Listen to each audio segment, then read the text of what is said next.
देखिए, फुटबॉल का world cup खत्म हो चुका है और मेरी प्रिडिक्शन सही हुई। अर्जेंटीना जीत चुका है। हालांकि फ्रांस भी जीतता तो मेरी प्रिडिक्शन सही होती। लेकिन ये सब छोटी बात है। बड़ी बात यह है कि दीपिका पादुकोण ने फीफा वर्ल्ड कप की ट्रॉफी अनवेल की। जीते कोई, खेले कोई, जीत हमेशा ग्लैमर की होती है। हालांकि मैं तो इसी पे बात करना चाहता था, मगर हमारे साथ कुछ लोग हैं जिनको फुटबॉल पे बात करनी है, तो फुटबॉल पे ही बात कर लेते हैं भाई। तो ये बताइए, अर्जेंटीना की टैक्टिक क्या चली? क्योंकि जो जीतता है उसकी चर्चा जरूरी है।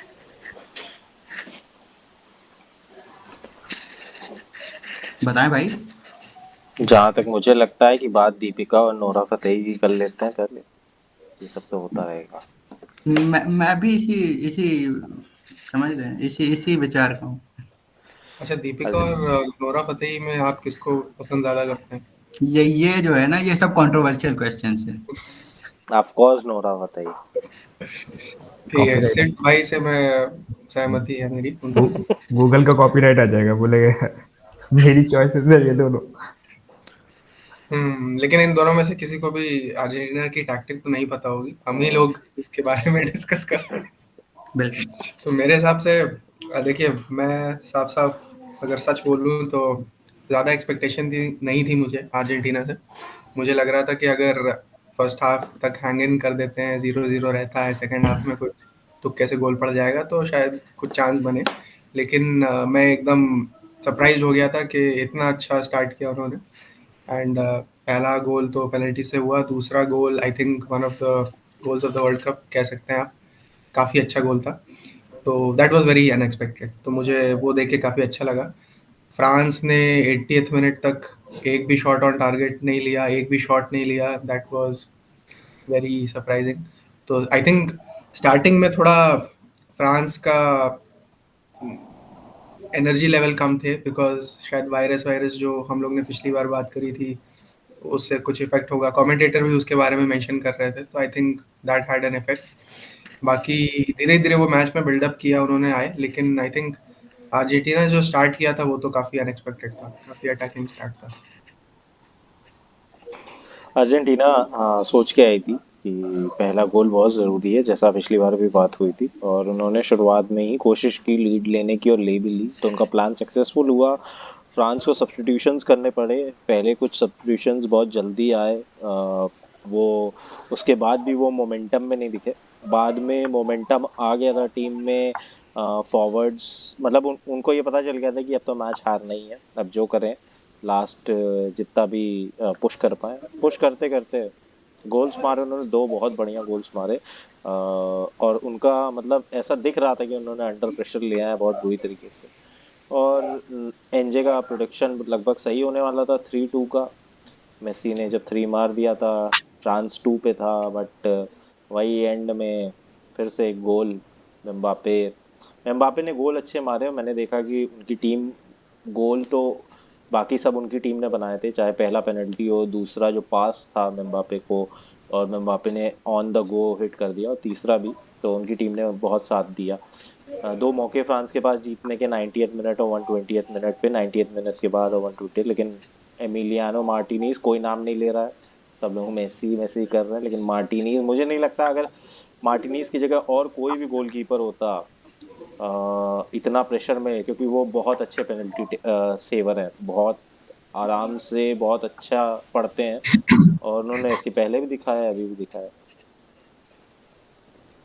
देखिए, 13 साल आर्सेनल के लिए खेला उन्होंने, उसके हाँ, बाद आर्सेनल के लिए 13 साल खेला, और बहुत ही अजीब सी बात है कि आर्सेनल ने आगे उनको कंटिन्यू नहीं किया। टॉप लेवल गोलकीपर है मेरे हिसाब से। दो मैंने लियोनेल में मैं आ, हम्म आप प्रोसीड करिए, फिर मैं बात करता हूँ। नहीं नहीं नहीं, सात्विक आप बताइए। मैं बोल रहा था, दो लियोनेल में मैं दूसरे लियोनेल स्केलोनी की बात करना चाह रहा था, जो उनके कोच थे अर्जेंटीना के। तो एक ब्रिलियंट टैक्टिक कल मैंने देखा, जैसा कि क्रोएशिया के सेमीफाइनल में भी ऑब्जर्व किया था मैंने, कि कैसे उन्होंने तीनों मिडफील्डर्स को नेगेट किया था। और कल भी एक बहुत ही ब्रिलियंट टैक्टिक देखी कि उन्होंने डी मरिया, जो कि राइट विंग पे ज्यादा खेलते हैं, कल लेफ्ट विंग पे खिलाया, और किस तरह से वो फ्रांस के सेंटर बैक काउंडे को अपनी तरफ ड्रैग कर करके एकदम कोने तक ले आए। तो मतलब जहाँ डेम्बेले भी इनफेक्टिव हो गए, काउंडे भी उधर चले गए, तो मेसी को भरपूर गैप उन्होंने सप्लाई किया। इस वजह से मेसी फ्रीली घूम रहे थे, और फ्रांस की डिफेंसिव लाइन और जो मिडफील्ड थी बैक लाइन वाली, वो काफी हद तक कल टेस्ट हो गई। मतलब पूरे टूर्नामेंट में वो काफी कंफर्टेबली जीत इसलिए भी रहे थे क्योंकि वो उतनी टेस्ट नहीं हो पाए थे वो, लेकिन कल अर्जेंटीना ने उनको ब्रिलियंटली टेस्ट किया, और जिसका फायदा उनको शुरुआत के 2 गोल्स में मिला है। तो इसमें हमें कोच को भी काफी हद तक क्रेडिट देना चाहिए कि इस तरह की टैक्टिक वो लेके आए, और अर्जेंटीना काफी हद तक कूल चल रही थी वो तो। फ्रांस में भी मैं कहूँ तो कौमानी नंबर 12 को मैं बहुत क्रेडिट देना चाहता हूँ। मम्बापे ने हैट्रिक जरूर मारी, लेकिन कौमानी एक ही इकलौते मुझे दिखे जो उन 80 मिनट्स में स्ट्रगल कर रहे थे, मतलब पुश बना रहे थे, अपने विंग से एंटर करने की कोशिश कर रहे थे। और कल एंड मोमेंट्स में हैंड ऑफ द गॉड एक बार 86 में अर्जेंटीना के काम आया था, तो कल हैंड ऑफ द गॉड काम नहीं आया और पेनल्टी तक गेम गया। तो ये बहुत अच्छा कॉन्टेस्ट देखने को मिला कल। बट हैंड ऑफ मार्टिनेज काम आ गया। हाँ, हैंड ऑफ मार्टिनेज काम आ गया, और हैंड उसका और लेग दोनों। जो यूज किया उन्होंने बाद में वो बात अलग है। नहीं, मार्टिनीज मार्टिनीज काफी अंडररेटेड प्लेयर है। मैंने ये देखा है कि मार्टिनीज मतलब शॉकिंग है। मार्टिनीज की जो एज है और अभी तक उनकी जो करियर पाथ रहा है, एस्टन विला के लिए खेलते हैं। विला ने काफ़ी महंगे में उनको खरीदा था इंग्लिश प्रीमियर लीग में, बट बड़े क्लब में खेलने चाहिए मेरे हिसाब से। इसके बाद तो बहुत सारे क्लब्स हैं जिनको बहुत अच्छे गोलकीपर की ज़रूरत है, और बहुत अच्छे गोलकीपर हैं भी। और कोलो माउनी के बारे में जैसे बात की सात्विक ने, कोलो माउनी जब से आए थे तब से ही कोशिश कर रहे थे, उनकी कोशिश एंड में सफल होने लग गई। एक बार बोला भी गया था हम लोग ने कि नीदरलैंड वाला रिपीट ना हो जाए, क्योंकि एंड में 15 मिनट में लगने लग गया था कि अर्जेंटीना डर में है। और वही 2 गोल लगातार, बहुत अच्छे गोल, बहुत ही अच्छे गोल फ्रांस की ओर से। दूसरा गोल तो जब मारा था तो मुझे लगता है स्टेडियम में वो मार्कोनी को भी दिखा रहे थे, फ्रेंच प्रेसिडेंट को, और मैक्रोन। इधर मैक्रोन। और उसके अलावा पूरा स्टेडियम मतलब एकदम आई थिंक आवाज वो जो बदल गई दूसरा थी। गोल था अंडर प्रेशर में ऐसा फिनिश करना, मतलब वो हम्म, बहुत ही सोचा समझा शॉट था वो मबाप्पे का। वो भी वो फर्स्ट बहुत टाइम एक भी टच नहीं अनबैलेंस, लिया। राइट, एक भी वही टच नहीं, प्रेशर एकदम में। वो जान रहा था कि एक भी टच के बाद हाँ, शायद कोई गलती ना हो जाए, तो पहली बार में और अच्छा उसने स्ट्राइकर बिल्कुल दिखाते हैं। अपने राइट कॉर्नर पे मारा एकदम। वो बहुत ही, मतलब उसके पास था कि वो लेफ्ट कॉर्नर पे मार सकता था, बट वहां पे वो खड़ा हुआ था मार्टिनेज, उसने बहुत सोच समझ के एकदम शॉट लिया था, तो वो बहुत ही प्यारा शॉट था। एक ऐसे ही शॉट मेसी ने भी लिया था जब एक्स्ट्रा टाइम में चल रहा था, और वो उसको पास मिला था, वो दौड़ के आके मारा था उसने अपनी गोल। मुझे लगा वरुण कहेंगे एक ऐसा ही शॉट रोनाल्डो ने भी लिया था, लेकिन कोई बात नहीं। रोनाल्डो बट की चर्चा की रोनाल्डो बात आजकल करेंगे। फाइनल नहीं खेलते, मेसी आजकल ज्यादा फाइनल्स खेल रहा है। अच्छा, नहीं, फ्रांस की टैक्टिक्स के बारे में आप लोग क्या कहेंगे? फ्रांस की नॉर्मल टैक्टिक्स थी। कोंडे आगे जाते नहीं है, राइट बैक पे खेलते हैं वराने, और खेल रहे थे उपमकानो सेमीफाइनल खेले नहीं थे। मुझे एक बात शॉकिंग लगी जो शायद सात्विक को भी लगी थी, कि वरान अपने टाइम, जितना टाइम उनको खेलना चाहिए था, मुझे लगता है उससे ज़्यादा खेल गए। कोनाटे को पहले ही ले आना चाहिए था सब्स्टिट्यूट करके, क्योंकि कोनाटे बहुत अच्छे डिफेंडर हैं, हाइट भी है, स्पीड भी है, और उन्होंने सेमीफाइनल खेला भी था। तो और जिसने मोरक्को में के प्लेयर्स के साथ 1.5x पे स्पीड पे दौड़ा हो जो आदमी, वो आराम से क्या कहते हैं उस वक्त जो थक गए थे अर्जेंटीना के प्लेयर्स, उनको निगेट कर सकता था। वो आके हमने देखा भी, कोनाटे जब आए तो उन्होंने काफ़ी चीज़ें की। तो पहले ले आना चाहिए था वराने, ज़बरदस्ती थोड़ा पुश करने के लिए, ताकि फॉरवर्ड्स का एक ऑप्शन रहे चेंज करने का। मुझे लगता है देर से लाए गए, बट आई उसके थिंक अलावा उसका एक ये भी सेम रीजन रहा होगा कि वराने सबसे एक्सपीरियंस डिफेंडर रहे हैं, तो उस के लिए एक्सपीरियंस तो है, लेकिन खेल नहीं रहे पिछले 2 साल से। क्लब फुटबॉल में भी आते जाते रहे हैं, अंदर बाहर होते रहे हैं। उपमकानो उनके मेन डिफेंडर हैं फ्रांस के, बट हाँ वराने एक्सपीरियंस है, ऑफ कोर्स एक्सपीरियंस है। रियल मैड्रिड में खेले हैं, यूनाइटेड में उनका फॉर्म थोड़ा डिप किया है, लेकिन असल में वायरस भी था वराने को उससे पहले, और थोड़ी हेल्थ भी दिख रही थी उनकी, थके हुए दिख रहे थे एक टाइम के बाद। बट कोचेस का क्या होता है कि कोचेस फॉरवर्ड्स के लिए एक ऑप्शन रखते हैं, किसी को चोट ना लग जाए, तो शायद उसके लिए उन्होंने ना किया। बाकी उनकी सेम टैक्टिक्स थी। थियो हर्नांडिस को चोट लग गई लेफ्ट बैक पे, उनको करना पड़ गया सब्स्टिट्यूट। बट काफ़ी दमदार डिसीजंस थे डाइडर डेस्टेम्स के कि मुश्किल में एक कोच को एक कैरेक्टर बिल्ड करना पड़ता है। मुश्किल में भी उनकी टीम ये दिखाता है कि फ्रांस अच्छी टीम है, मुश्किल में भी उनकी टीम बहुत अच्छा खेली। नहीं देखिए, फ्रांस की टीम अच्छा खेली, मगर मेरे ख्याल से जो एक टैक्टिक थी कि फ्रांस की टीम को किसी तरह से फ्लू हो जाए, वो हम्म, अच्छा काम कर गई। हम्म। मेरा आइडिया था।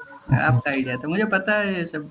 कोई चाहता ही नहीं ना कि भाई कोई मतलब। ये असल में नज्जू का आइडिया था, माराडोना का आशीर्वाद था, ऊपर से हेवन से देख रहे थे वो मैच, तो काफ़ी चीज़ें थी, काफ़ी चीज़ें अर्जेंटीना के लिए। लेकिन ये बात अच्छी है कि मेसी को वर्ल्ड कप मिल गया, और माराडोना जब गए उसके जस्ट बाद अर्जेंटीना ने अच्छा ट्रिब्यूट दिया, तो बहुत अच्छी बात है फुटबॉल सिद्धार्थ के ने इस लिए। पे एक मूवी भी बनाई है, मगर वो मूवी रिलीज नहीं हो सकती है, इसका नहीं मुझे नहीं दुख है।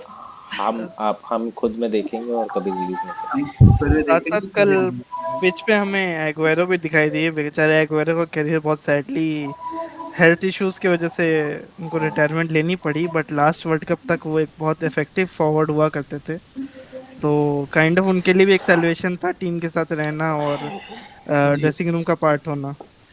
ऐसे ऐसे मतलब ये बात बिल्कुल सही है कि असल में मैं हमेशा कहता हूँ कि लोग वैसे भी रोनाल्डो मेसी को बहुत कंपेयर करते हैं। मेसी जिस टीम के लिए खेल रहे हैं वो एक लेजेंडरी टीम है। अर्जेंटीना में हमेशा रिलीजन रहा है फुटबॉल। अगर फुटबॉल देखते हैं लोग, वैसे देखते नहीं, जो वर्ल्ड कप के टाइम पे फुटबॉल की बहुत बातें करते हैं वो फुटबॉल कम ही देखते हैं। मैं जिनको जानता हूँ आसपास, तो रोनाल्डो खेलते पोर्चुगल के लिए। पोर्चुगल की टीम कभी अर्जेंटीना के लेवल पे रही नहीं है, कभी नहीं रही। बीच में कुछ साल थे जब वो बहुत अच्छी टीम हो गई थी, लेकिन आज भी जो टीम है और जो आज भी अर्जेंटीना की टीम है, उसमें मेसी को बहुत ज़्यादा सपोर्ट है। एक तो स्पेन में खेले हैं पूरी लाइफ टाइम, और अर्जेंटीना के प्लेयर रहे हैं, तो उनका गेम बहुत ज़्यादा डेवलप हुआ है टैक्टिकल लेवल पे। और ये सब बहुत मदद करता है बेस्ट प्लेयर्स के साथ खेलना। शुरुआत से आप जब बचपन में हैं तब से देखना, पेप गार्डियोला के फेवरेट रहे हैं। बट ये एक चीज़ है कि अर्जेंटीना एक लेजेंडरी टीम है, ब्राज़ील की तरह है। अर्जेंटीना, ब्राज़ील, जर्मनी, इटली, ये चार में बहुत बड़ी टीम मानता हूँ, पांचवी फ्रांस। तो उसमें पोर्चुगल काफ़ी पीछे आती है इन सब में भी। तो ये अर्जेंटीना, ब्राज़ील कभी भी जीतती है तो दुनिया सेलिब्रेट करती है, तो वही हुआ। और पेनल्टी शूटआउट तक गया गेम। पेनल्टी शूटआउट के बारे में अगर हम बात करें तो एनजे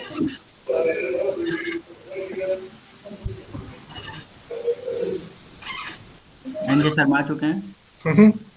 एनजे तक नहीं पेनल्टी हमारी देखिए, आवाज़ नहीं पहुंच। Penalty NJ. शूटआउट से पहले भी जो कुछ इंसिडेंट हुए, जैसे मार्टिनेज का save just before extra time खत्म होने से पहले, वो सेव लोग उसके बारे में भी ज्यादा मेंशन नहीं कर रहे, लेकिन आई think one of the best saves ever. Forget about world cup, one of the best मुझ सेव एवर, क्योंकि अगर वो गोल हो जाता तो उससे ज्यादा बड़ा हार्ट ब्रेक अर्जेंटीना के लिए कुछ नहीं हो सकता था।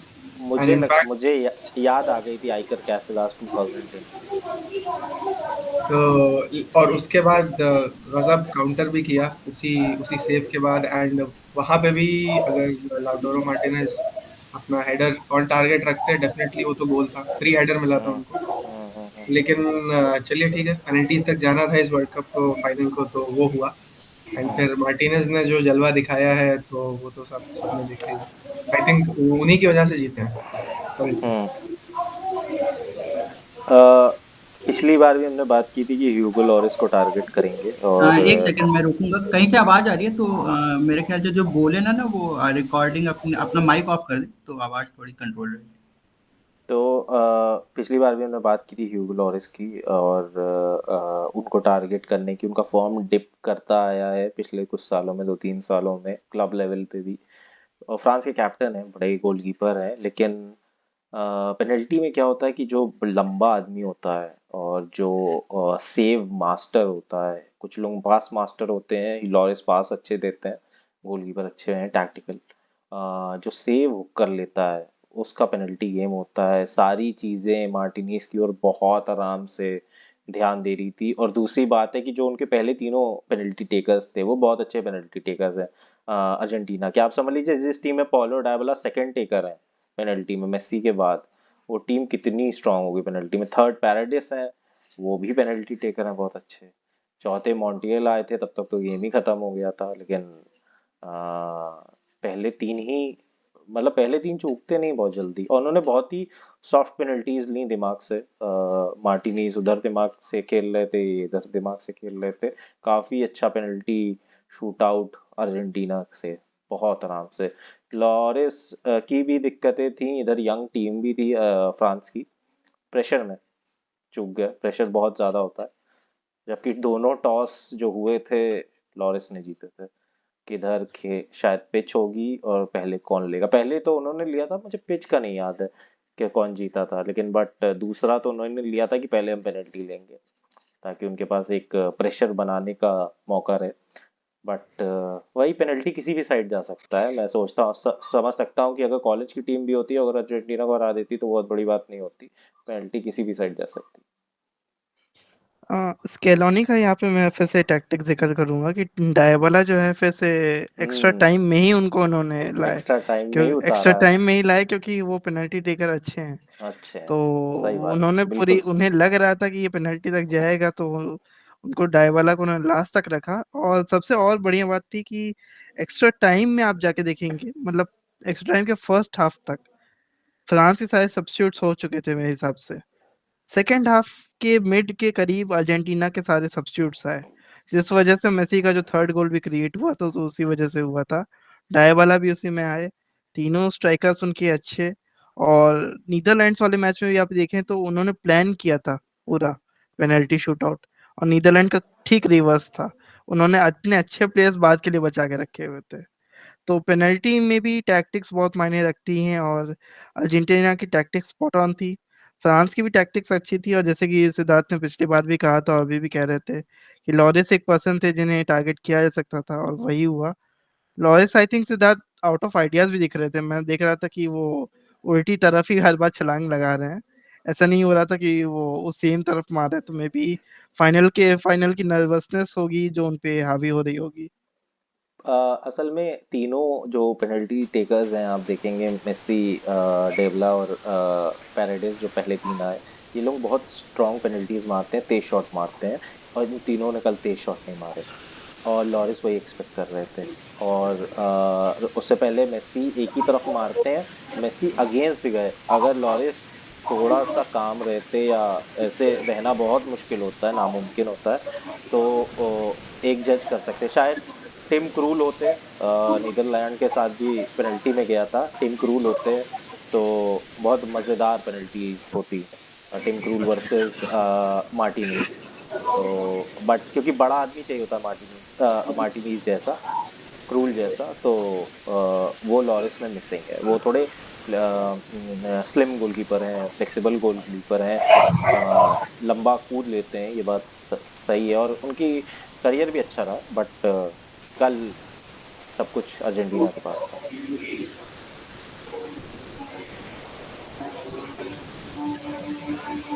इस पे एक चीज मैं आपका जरूर माइक। मेंशन करूंगा।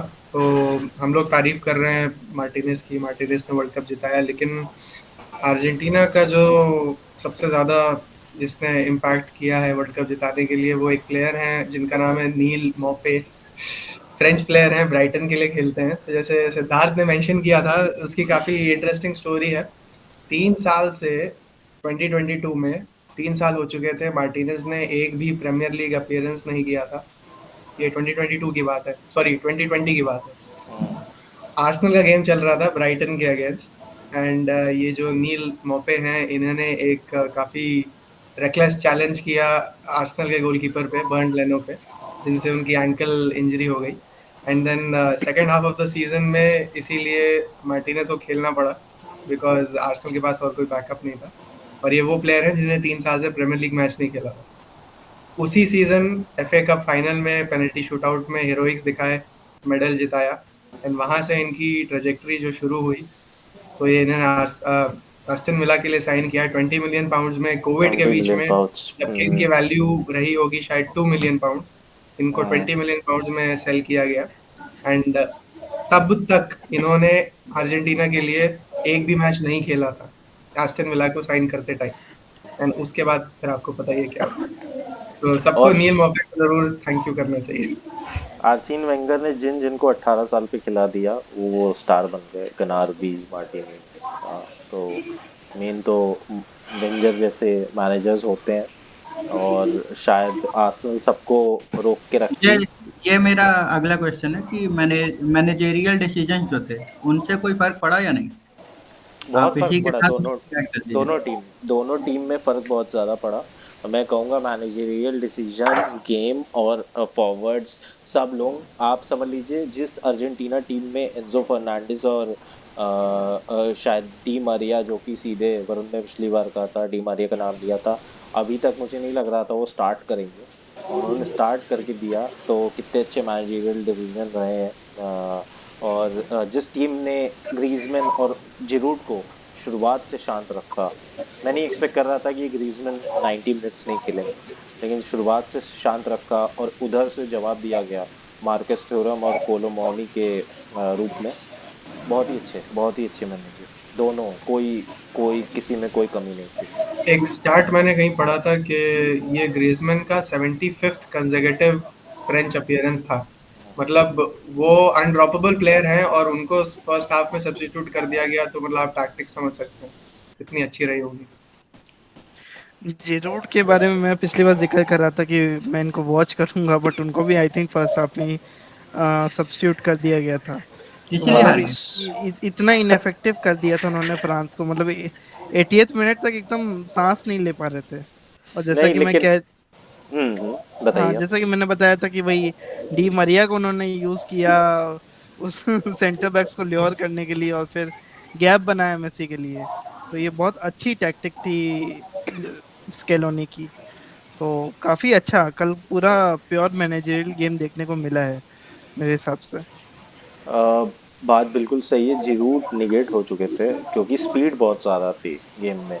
और अगर स्पीड विंगर्स के पास होती, फ्रांस के डेम्बेले और इधर जो खेल रहे थे मबाप्पे, अगर इनके पास होती तो, और इन लोगों को मौका नहीं, मैंने देखा कि मबाप्पे को 5 6 4 लोग कवर कर रहे हैं, और अगर इनके पास ये लोग गेम बना रहे होते तो जिरूड नहीं जाते। तो उन्होंने मबाप्पे को बीच में लाने की कोशिश की, इसलिए जिरूड पहले गए। और थोड़ी देर बाद ग्रिजमैन को हाइट की वजह से या वो भी गेम में मोमेंटम नहीं बना पाए थे, थोड़ी देर बाद उनको भी निकाला गया। और लेकिन जो जवाब आंसर्स आए थ्योरम और कोलोमोनी के हिसाब रूप में बहुत अच्छे थे, काफ़ी बढ़िया टैक्टिक्स फ्रांस ने तुरंत जवाब दिया। बट हाँ, एनीवन्स गेम था। ये मैं बिल्कुल बढ़िया रिजल्ट मानूंगा कि सबने 120 मिनट तक पूरी कोशिश की, और एंड में पेनल्टी शूट आउट ने डिसाइड कर दिया गेम। क्योंकि ऐसे डिसाइड करना ऐसे चलता रहता, शायद 2 3 दिन तक चलता रहता गेम। कल डेम्बेले इनफेक्टिव थे, लेकिन काउंडे फिर देखा था मैंने, काउंडे और काउमानी का जुगलबंदी चल रही थी, आपस में एक दूसरे को पास कर रहे थे। तो यही था कि मतलब जिनसे एक्सपेक्टेड नहीं था वो क्रिएट कर रहे थे, वही गेम ले गया। एक्चुअली डेम्बेले को मैं बहुत इनकंसिस्टेंट मानता भी हूँ, लेकिन यही बात है कि कॉन्डे कॉन्डे वैसे भी डिफेंसिव माइंडेड डिफेंडर हैं, सीबी हैं, आरबी खेल लेते हैं। बट जो भी, बाद में तो फ्रांस ने काफ़ी अच्छा पुश किया। जल्दी से इसको रैप अप करते हैं। अवार्ड्स के बारे में आप क्या कहना चाहेंगे, जो अवार्ड्स मिले लोगों को? आई थिंक कोई कंट्रोवर्सी नहीं थी उसमें, जिसको सब डिजर्विंग थे। तो आई थिंक मेसी को सेंटिमेंटल वैल्यू के बेसिस पे भी आप दे सकते हैं बेस्ट प्लेयर, लेकिन आई थिंक परफॉर्मेंस भी उनका अच्छा ही था। तो I think he was contender तो ज़रूर थे वो गोल्डन बॉल के लिए, एंड मिल भी गया उनको, तो दैट वाज गुड। और एम्बापे के लिए जितना कहा जाए वो कम है। आई थिंक अभी तो best player in the world वही है, ग्रेटेस्ट भले ही मेसी हो, लेकिन बेस्ट प्लेयर तो एम्बापे हैं और उन्होंने अपना दिखाया जलवा, and well deserving. And young player का आई थिंक वो एंजो हमेशा सब्जेक्टिव ही होता है, फाइनल में जो पहुंचेगा उसका ही यंग प्लेयर ज़्यादा शाइन करेगा, तो वो भी ठीक ही लगा मुझे। गोल्डन ग्लव्स तो मार्टिनेज को ही जीतना था, चाहे जो हो जाता, छीन लेते वो और वाला। वो गोल्डन ग्लव जो मार्टिनेज ने किया उसके बाद अब वो गोल्डन ग्लव लेगा भी नहीं उससे। वही एक चीज कंट्रोवर्शियल थी। और वो भी शेख खड़े थे कतर के उनके सामने। एक चीज जो काफी न्यूज में अभी आ रही है, जो बिस्ट पहनाया गया मेसी को, तो वो थोड़ा कंट्रोवर्शियल लगा मुझे, क्योंकि आई थिंक जब वो ट्रॉफी उठाने जा रहे हैं तो उनकी अर्जेंटीना की जर्सी और क्रेस्ट दिखनी चाहिए। और ये कतर गवर्नमेंट ने या उनके जो भी रूलर हैं, ये अपना अपना लाइमलाइट में आने के लिए वो चीज़ इंट्रोड्यूस कर दी, तो वो थोड़ा मुझे इनअप्रोप्रिएट लगी। भले ही लोग कहें इट इज़ काफ़ी बड़ा ऑनर है, सिविलियन ऑनर, ग्रेटेस्ट ऑनर है, लेकिन वो बाद में भी दे सकते थे, अगले दिन बुला के दे देते, कैमरा के सामने फोटो खिंचा देते। तो वर्ल्ड कप के टाइम देने का कोई मुझे सेंस नहीं था। इंडिया में होते तो ज़रूर धोती पहनाया जाता और उसमें वर्ल्ड कप उठाते। ये बिल्कुल। करना पड़े, ये सजेस्ट करना पड़ेगा। तो ये आ, जो आ, आज वरुण थोड़ा दुखी लग रहे हैं, उनके फेवरेट प्लेयर बेंजेमा रिटायर कर रहे हैं तो नहीं, बड़ी बात तो है ये, बिना खेले रिटायर कर रहे हैं वो भी। उन्होंने ज़्यादा खेला भी नहीं है फ्रांस के लिए, लेकिन रिटायरमेंट अनाउंस करने के बाद न्यूज़ अच्छी बनाई है। आई थिंक बेंजेमा का बहुत हाई टाइम चल रहा है रियल मैड्रिड में, तो शायद लेकिन और सुनो, रोनाल्डो भी वापस आ रहे हैं वहाँ पे, तो शायद यही रीजन रहा होगा कि उससे शायद रिटायरमेंट ले ली होगी। आर्सेनल भी दौड़ में नज्जू रोनाल्डो खरीदने के लिए, तो खरीदने क्या अगर है साइन तो करने मैं के लिए। सपोर्टर नहीं रहूंगा आर्सेनल का, लेकिन वो खैर अलग बात। मैं चाहता हूँ रोनाल्डो वापस आए, 10-12 गोल मारे और एंड में प्रीमियर लीग उठा के बोले I will be playing champions league next year. तो और रियल गोट बदल जाएगा 6 महीने में सबके स्टेटसेस में, क्योंकि तब वो प्रीमियर लीग उठा देंगे।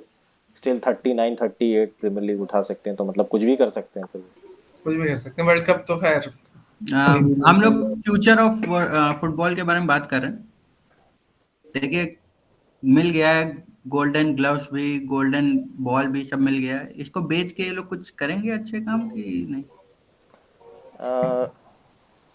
फ्यूचर तो फ्यूचर ऑफ फुटबॉल तो मतलब अर्लिंग हालैंड लगते हैं मुझे। अब वो वर्ल्ड कप कभी खेल पाए ना खेल पाए ये पता नहीं, लेकिन फ्यूचर ज़रूर वो है। अब जो भी ये देखेगा उसे नहीं पता होगा जो जिन लोगों से मेरी कल या परसों से बात हो रही है, जो मुझे समझा रहे हैं कि क्या चल रहा है फुटबॉल में, तो अभी तो मेसी ही है सब कुछ, तो रिटायर भी नहीं हो रहे हैं। तो फ्यूचर फ्यूचर अच्छा है, फ्यूचर ब्राइट है, काफ़ी एक्सपोजर है। मिडिल ईस्ट में हो ही चुका है, एशिया में हो जाए एक बार। अभी तो अमेरिका जाएगा मुझे लगता है, लेकिन एशिया में हो जाए वर्ल्ड कप, मज़ा आ जाएगा। एक उम्मीद थी कि अंबानी साहब कुछ कृपा करेंगे, लेकिन नहीं हो पाया वो। तो इसके कतर बारे भी में तो हम आगे बात करेंगे। कतर भी वैसे एशिया ही में इतना मिडिल ईस्ट कर दिया कि इस वर्ल्ड कप एशिया में से एशिया और अफ्रीका का दबदबा देखा गया है। काफ़ी ज़्यादा। तो जी। आई होप कि नेक्स्ट वर्ल्ड कप में और ये क्लोज स्टेजेस तक जाएंगे। मतलब जापान ने और मोरक्को ने तो मुझे हाईली इम्प्रेस किया। तो let's see next world cup में इन्हीं से उम्मीदें हैं। यूरोप और साउथ अमेरिकन टीम्स को तो हम देखते रहते हैं, लेकिन एशिया और अफ्रीका का कॉन्टेस्ट अच्छा लगा देख के। जी, बिल्कुल बिल्कुल। ऑलराइट, रैप अप करते हैं इसको। हम फुटबॉल के फ्यूचर के बारे में आगे भी बात करेंगे, और इसके बाद हम जो बात करेंगे वो बात करेंगे कि अंबानी ने क्यों नहीं खरीदी फुटबॉल टीम। वो सीधे फीफा खरीदेंगे ना, वो टीम वीम सीधे सुने फीफा बस। खरीदेंगे, ये भी ठीक है। सीधे सीधे। ऑलराइट, तो फीफा इंडिया आने का इंतजार करेंगे। Bye bye. बखैर, बाय बाय। जी, bye bye. Bye. Bye bye.